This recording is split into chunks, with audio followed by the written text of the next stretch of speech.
YouTube. Joe Walker here at Def Digits Guitar Lessons. And I'm doing a live lesson right now for my student Donella, who has just started learning Fade Into You by Mazzy Star. And Donella is a beginner, so this lesson is going to be for beginners, strumming what I was just doing at the beginning of this video on this song. So let's start with the capo. If you have a capo, put it on the 2nd fret. If you don't have a capo, you can practice this on your own without a capo, just the same way as I'm doing, but you can't play along with someone else who's using a capo. It won't sound good.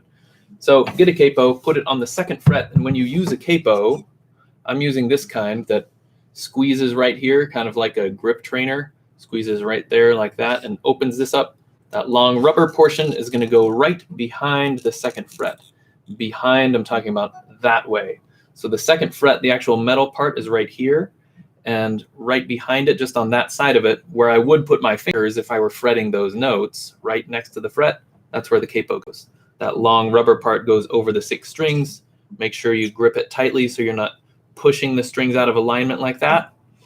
And just gently set it down right behind the fret like that.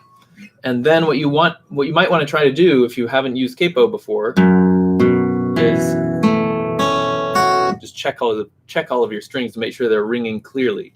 If it's too far back or if it's in the wrong place, maybe if it's on top of it or something, you'll get some muted notes like that. Or if it's too far back, you'll get some buzzes.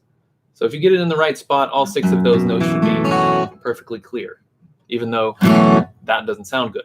When you strum your chords, they should all sound clear when you've got your capo on. So the 3 chords we're using are G and D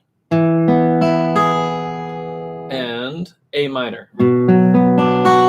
Those 3 chords will go for most of the song. There is a moment in the chorus of the song that includes a C. So we might as well throw that into the mix too. Mostly we're doing G, D, and A minor twice. So it's G, D, A minor, G, D, A minor, A minor. For 90% of the song is doing that. So what we should start with is strumming each chord and practice counting to 3. Because in this song, we're in a 3-beat measure, in a 3-beat feel. If we go back to what I was just playing at the beginning, 1, 2, 3, 1, 2, 3, 1, 2, 3, 1, 2, 3, 1, 2, 3, 1, 2, 3, 1, 2, 3, 1, 2, 3, 1, 2, 3, 1, 2, 3, 1, 2, 3, 1, 2, 3. So I'm counting 1, 2, 3, 1, 2, 3 to feel the pulse of the song like that. And that helps me keep track of how long I'm supposed to stay on each chord. So if I eliminate all of the extra strums in between, and I just do a single strum on each chord and count the amount of time that it's supposed to stay going, it's going to sound like this. I count to 1, 2, 3 twice on G, twice on D, and then 4 times on A minor. So I go 1, 2, 3, 1, 2, 3, 1, 2, 3, 1, 2, 3, 1, 2, 3, 1, 2, 3, 1, 2, 3, 1, 2, 3, 1, 2, 3, 1, 2, 3, 1, 2, 3, 1, 2, 3, 1, 2, 3. Now we can start putting some extra strums in there. Let's strum on every beat 1. So we're not going to change chords at any different rate. 1, 2, 3, 1, 2, 3, 1, 2, 3, 1, 2, 3.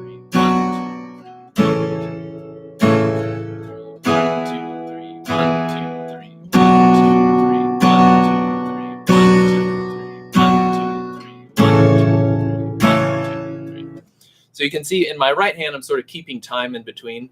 That will be helpful later. You don't need to really focus on that if it's not going yet. Once we add in the rest of the strums, you're going to be forced to move your hand.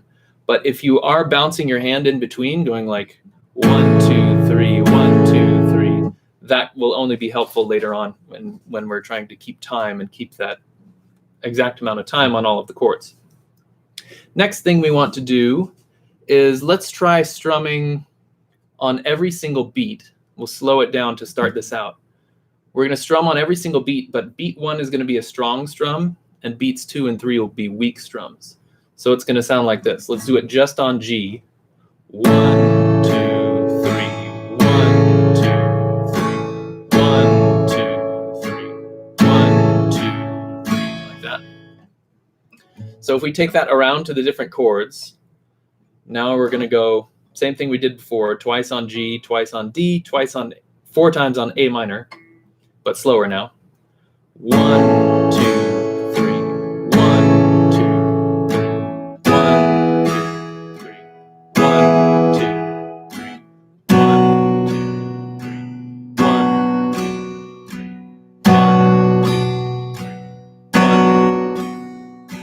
3. 1, 2, 3. Practice that for a little while, just like that, nice and slow and easy. But when you're doing those, the hard strum on beat 1 and the light strums on beats 2 and 3, make sure they're really, really light strums on beats 2 and 3. If you even miss the strings on one of those strums, totally fine. You have done what was required. It was so light that you just missed the strings. So that might sound like this. 1, 2, 3. 1, 2, 3. 1, 2, 3. 1, 2. If you're counting along with it and you're not stopping to like strum the strings when you miss them or something, if you're counting along with it and you're not stopping, then the flow of the music is going to keep going, and that's what you really want. If you miss the strings, don't stop and hit the strings, because then you're hitting them at the wrong time, and you don't want to train yourself to do that. Just miss the strings at the right time, and then just keep on going from there. Now let's try to bring that up to speed of the song. So that will be going 1, 2, 3, 1, like that. We got hard strum on beat 1, light strums on 2 and 3. 1, 2, 3, 1, 2, 3,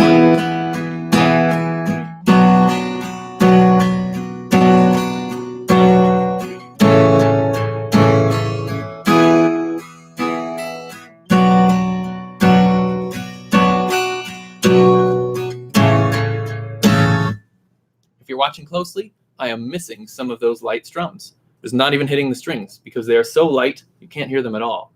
But I'm not stopping to fix any of those. I don't care that I missed the strings. I'm trying to hit them really lightly, but if I miss the strings completely, I do not stop. That's really, really important. Keep the flow of the music going. Do a hard strum on beat 1, and then on beats 2 and 3, you're either going to miss the strings or you do a light strum, but you do that motion on every beat. That's the important part. Next, let's add in the up strums. So the full strumming pattern is going to go down, down, up, down, up, down, down, up, down, up, down, down, down. And that's going 1, 2, and 3, and 1, 2, and 3, and 1, 2, and 3, and 1, like that.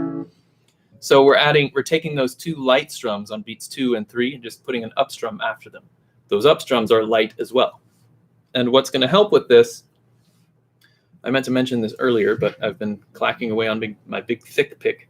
Most of the time I use pretty thick picks, but for this kind of strumming, it's much more helpful to use something that's really floppy like this. Then you get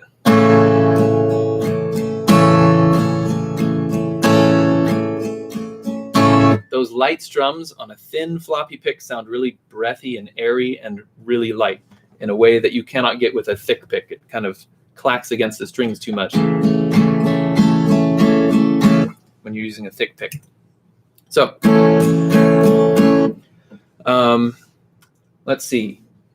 1, 2, and 3, and 1, 2, and 3, and 1, 2, and 3, and 1, 2, and 3.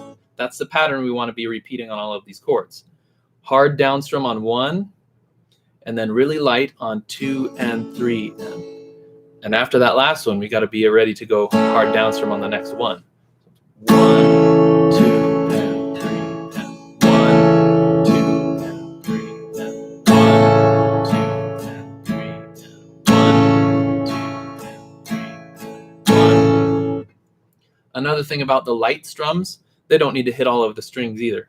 It's hard to see from that angle. Even hard to see from this angle. But when I do those light strums, I'm not hitting all the strings. I do not care that I hit all 6 strings or 3 of them or 2 of them or whatever, or if I miss them, if I hit 0 strings, just like I've been saying. Just as long as it's something light and it's just a noise going dun, dun, dun, dun, 2 and 3 and like that. That's all I want. It doesn't need to get all 6 strings. I'm just trying to make some little noises at the right times. So let's take that around to the different chords. On G, 1, 2, and 3, and 1, 2, and 3. D, 1, 2, and 3. A minor. 2, and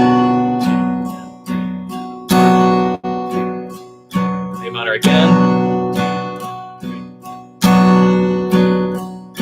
G.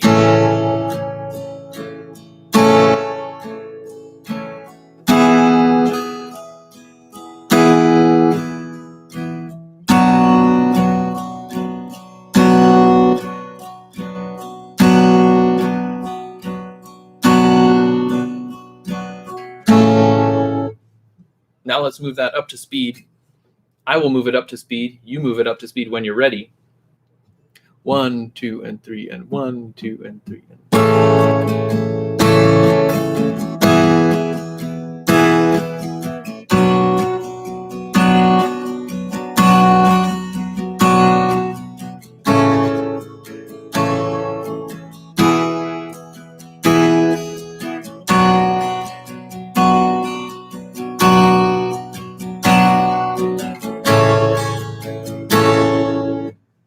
So once you can do that, and you've noticed yourself missing the strings sometimes on those lightly strummed ones, take a listen critically to the recording again, especially at the very beginning of the recording. You can hear just the guitar only with no other instruments and no voice. You can hear very clearly, I think 2 guitars strumming together. You can hear very clearly that sometimes they're doing this.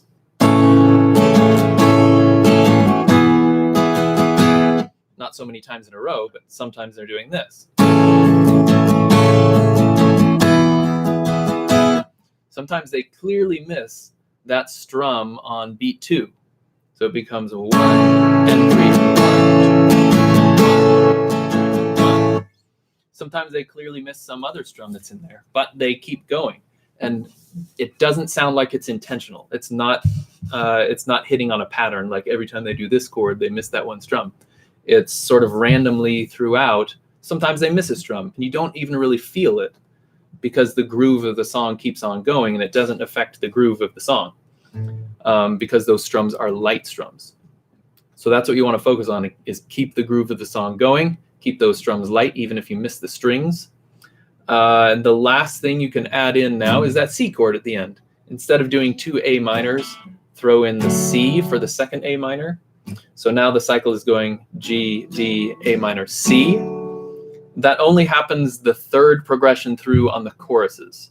So this doesn't happen over and over anywhere in the song, but it is useful to practice if you have any trouble going from A minor to C to G, because that transition has to be smooth when you get to that spot in the chorus.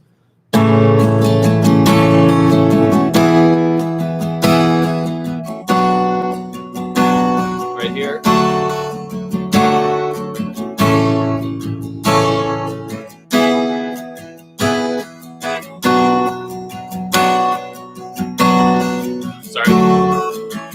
I missed it that second time because I was in the groove of the song.